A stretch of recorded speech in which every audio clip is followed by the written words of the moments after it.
Chega o final da licença maternidade, já rola, vai chegando os últimas semanas, último mês, já vai dando aquele aperto no coração, né? Então, eu chamei a Carol, que além de ser enfermeira, ela é consultora especializada em auxiliar mães na amamentação.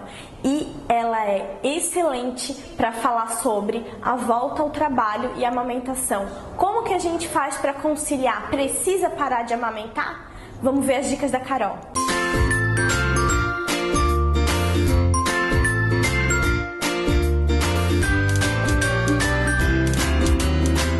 Eu sou a Caroline, sou enfermeira, tenho uma vivência muito grande de muitos anos em amamentação. Há 5 anos eu trabalho exclusivamente só com amamentação. Tenho uma filha chamada Kayla também, que mamou até os 2 anos e 10 meses. Amamentar, então, ela nada mais é, antes de qualquer outra coisa, uma relação que você tem com seu filho.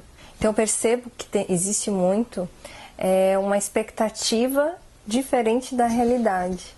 Então hoje as mulheres elas imaginam que a amamentação é uma forma, só que quando elas se deparam com uma criança no pós-parto, a situação fica bem mais diferente. A primeira coisa a se fazer é informação, se preparar para esse momento, buscando descobrir o que vai acontecer com você naquele momento. No pós-parto, depois que o bebê nasce, o ideal é que ele vá diretamente para o peito da mãe. Não precisa necessariamente mamar, porque a criança ela fica ainda um pouquinho zonza, né, desse processo, desse ato do nascimento. Então a criança geralmente vai levar umas 24 horas para ela despertar bem, entender bem que né, ela precisa mamar, enfim, tudo isso. Então, o primeiro contato é o pele a pele, isso já vai favorecer depois, mais tarde, a amamentação de forma mais efetiva. Geralmente, com 72 horas do nascimento da criança, o leite já começa a descer. Então, a mãe já vai ter um processo que ela vai estar em aprendizagem da mamada com aquele bebê. Então é bem importante também que a família acolha muito essa mãe no pós-parto, mas auxiliando nos serviços da casa, de forma geral, para que essa mãe tenha o máximo possível de vínculo com essa criança, para ela poder estabelecer uma relação com essa criança. Então amamentar é uma forma de se relacionar, é uma das formas de se relacionar com o seu filho.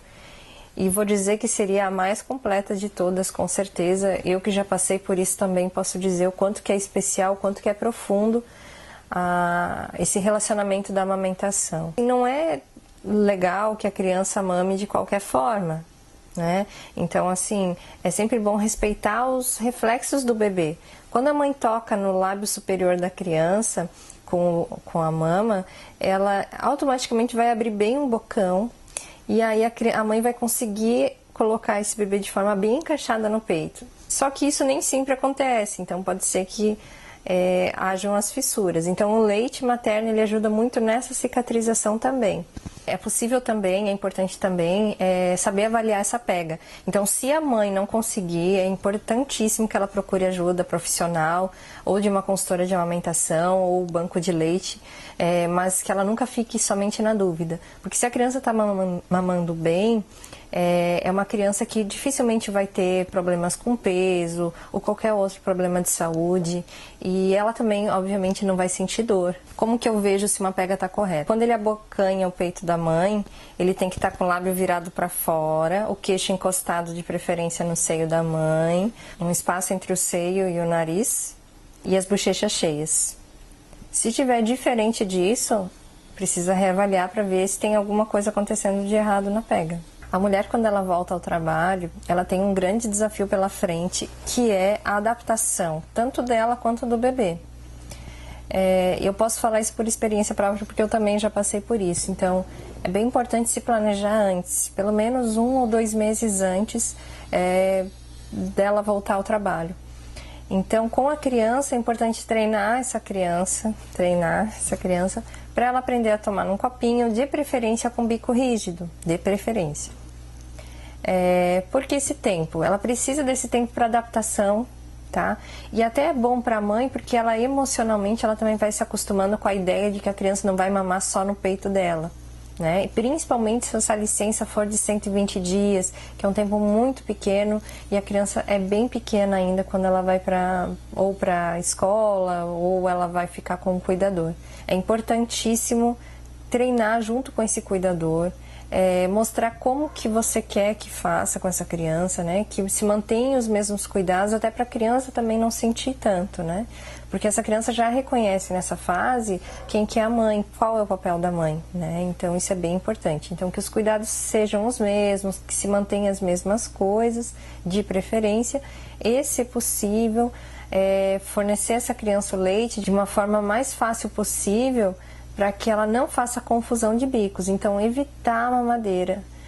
Por mais difícil que seja, o ideal é evitar, porque essa criança ainda pode fazer confusão e acabar desmamando precocemente. Então, é muito natural que as mães, principalmente, fiquem bem aflitas nessa fase de mudança. Mas, assim, com um pouquinho de organização, assim, disso tudo, é bem possível que vocês passem isso sem maiores problemas. A gente acaba sempre sobrevivendo a essa fase. E eu sempre falo, assim, que quem mais acaba tendo mais dificuldades de adaptação não é o bebê, é a gente, né? Eles ficam muito bem, assim, eles conseguem se adaptar muito mais rápido do que a gente imagina.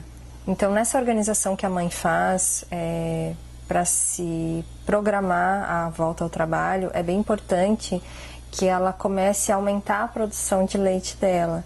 Então, ela começa a estimular mecanicamente, seja manualmente ou seja com uma bomba de leite.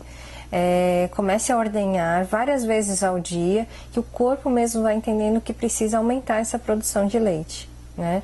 Então, quando ela for ordenhar, também sempre buscar um ambiente tranquilo, pode ligar uma televisão ou ler um livro, alguma coisa, mexer no celular, vale qualquer coisa, mas ela precisa se distrair na hora dessa extração para ela ficar mais relaxada possível, né? Então, driblar a ansiedade desse momento, que é bem delicado, fazendo isso. Você já passou por todas as fases iniciais, já teve aquele momento mais difícil do retorno ao trabalho para as mães que precisam voltar ao trabalho. E aí chega aquele momento que a amamentação está tudo ok, só que a mãe já está bem cansada e ela decide, ou está na dúvida ainda, se quer ou não desmamar a criança. Então, assim, teoricamente, do ponto de vista fisiológico, a criança até 1 ano, o leite materno é mais importante do que a alimentação. Então, a alimentação complementar, que a gente chama, né, ou a introdução alimentar, ela ocorre mais ou menos a partir dos 6 meses, né? O ideal é que ocorra depois dos 6 meses. E essa alimentação é para a criança começar a conhecer os alimentos, as texturas, e aos poucos isso vai se inserindo de forma mais completa na vida da criança, até que chega uma fase que essa criança já tem condições de se alimentar mais do que mamar. Então isso ocorre de forma diferente nas crianças. Então uma vai ser com 1 ano, a outra vai ser com 1 ano e meio, a outra vai ser com 9 meses. Então tem crianças que são mais precoces, outras que elas necessitam de mais tempo, de ser mais proporcional à questão do leite em relação à introdução alimentar. Os benefícios da amamentação prolongada são inúmeros ainda para a criança, né? Então, porque como eu falei lá no começo, a amamentação é uma relação que você tem com essa criança. Então, assim, não só do ponto de vista do vínculo que você tem com essa criança, mas até do próprio aporte nutricional. Então, ainda nessa fase, até os 2 anos mais ou menos, 30% da energia que a criança precisa durante o dia vem do leite materno. Então, isso é incrível, né? Nós temos essa relação com a amamentação, não precisa ser até os 6 meses ou até 1 ano, ela pode se prolongar e vai ser ótimo, tanto para a mãe quanto para a criança. Então, quando a mãe ela decide que quer desmamar a criança, é um momento assim que, se a mãe tem muitas dúvidas, ainda ela pode ir por mais ou menos isso. A questão que a criança já consegue se alimentar sozinha, se a criança ela já consegue, de alguma forma, mesmo que primitiva, lidar com algumas pequenas dificuldades do dia a dia, né? Então, é uma criança que já está apta a começar a mudar essa forma de se relacionar com o mundo, que até então era com o peito, e aí começa com o mundo, né? Com a sociedade que ela vive. Então, isso é muito importante tanto para a mãe quanto para o bebê. Eu, quando desmamei minha filha, o primeiro sentimento que me veio assim à tona foi um sentimento meio de luto. É como se aquele momento tivesse se encerrado, né? De uma forma tão profunda em mim que parece que acabou e meio que morreu, assim. Mas na verdade é um ciclo que se encerra para se iniciar outro. Então, na verdade, o que antes a criança pedia o leite, o mamar, né? Ela começa a pedir mais pela mãe, começa a pedir pelas outras coisas que ela começa a conviver. Então, a gente está entregando os nossos filhos ao mundo de certa forma quando ocorre esse desmame. Então, a amamentação, ela é muito importante e eu diria até quase que essencial para a criança, para o recém-nascido, do ponto de vista tanto fisiológico, nutricional, quanto do ponto de vista emocional. E essa amamentação, além de ser extremamente essencial para a criança, ela também é uma forma de se relacionar com essa criança. Então é uma busca de autoconhecimento tanto para a mãe quanto para o bebê. Isso é tão expressivo na vida da criança que geralmente isso se mostra até na vida adulta. Então, para quem quiser mais informações, quiser tirar mais dúvidas, eu tenho um projeto chamado Amiga Materna, tem um site que ele se chama www.amigamaterna.com.br. Então, quem quiser pode acessar, lá tem relatos, tem informações e tem meu contato para quem quiser seguir. Obrigada. Então, a importância da amamentação